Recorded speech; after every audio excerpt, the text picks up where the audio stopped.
Bu dunyo birodarlar mehnat, mashaqqat hovlisi, rohat hovlisi emas. Bu dunyoda hamma yo'g'ini tekis bo'lishini kutishlik to'g'ri emas. Agar kim bu dunyoni haqiqatini nima ekanligini tushungan bo'lsa, dunyoni kengligi kelganda quvonmaydi. Bu kengligi ketib qolsa, torlikka kirib qolsa, bunga qayg'urmaydi. Dunyo mushkulalardan iborat. Dunyoda hayotingizda bir kamchilik, nuqsonni bo'lishligi siz bilan bizni birodarlar foydamiz uchun. Faraz qiling, hamma yo'g'imiz 100% bo'lsa, hech muammo bo'lmasa, hech kim o'lgisi kelmay qoladi. Hech qanday bir muammoingiz yo'q, soppa-sog'siz. Dunyo o'shuncha, o'g'il qiz o'shuncha, hamma narsa bor. Allohga yo'liqishlikni xohlamay qoladi odam. O'ylang endi, dunyo bir xil turmaydi. Shu o'zgarib turishligi, bir kun bo'lib, bir kun bo'lmasligi Allohning bizga bergan mehribonligi. Qarang, dunyo bir kam dunyo. Qarang, bir odamda puli ko'p bo'lsa, bolasi yo'q. Bolasi bo'lsa, unga sarflaydigan puli yo'q. Bir odamning ayoli soliha, lekin farzandi yo'q. Yana bir odamda qarasangiz, farzandlari serob, lekin bular noqobil. Demak, nuqson, kamchilik bu dunyoda bo'ladi. Bir kam dunyo bo'lishligi siz bilan biz uchun yaxshi birodarlar. Toki shu dunyoda g'am tashvishidan zerikamiz, Alloh taoloning huzuriga ketishlikka oshiq qolamiz.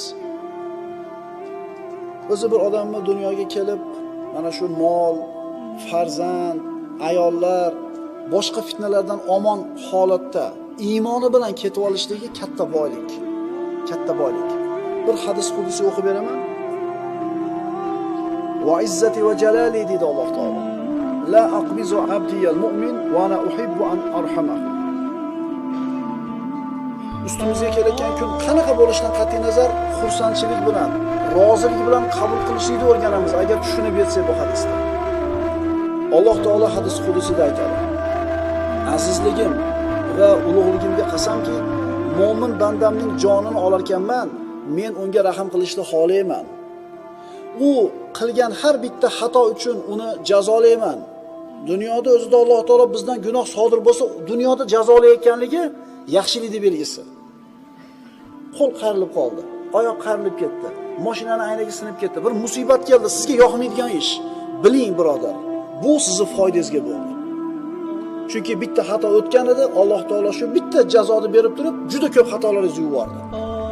Alloh taolo aytadi: "Jasadidagi kasal yoki rizqidagi torlik bilan sinayman, balolayman. Molidagi yoki bolasidagi musibat bilan jazolayman. Shunday qilib musibatning orqasidan gunohlarni yo'raman. Agar undan yana gunoh qoladigan bo'lsa, agar undan gunohdan biror narsa yana qolgan bo'lsa, nima qoldi unga dunyoda oxiri yetadigan musibat? O'lim sakaroti. O'lim sakarotini qattiq qilaman, oxirida shu bilan yuvib tashlayman deyapti Alloh taolo. Shunda u menga xuddi onasi uni tuqqan kunidagi holidek ro'baro bo'ladi. Demak, Alloh taolo siz bilan bizga bergan har bitta bizga yoqmaydigan kun bizning foydamizga. Tijorat bo'lmayapti. Og'riyapsiz. Qandaydir bir muammo, tashvishga kirib qoldingiz. Mana shularning bari sizning gunohlaringizni kafforat qilyapti, birodar. O'shuning uchun bemor odamni kirgan paytda mana shu narsani eslatishlik kerak. Birodar, qilgan gunohlaringizga kafforat mana shu kunlaringiz. Rozi bo'ling, rozi bo'ling.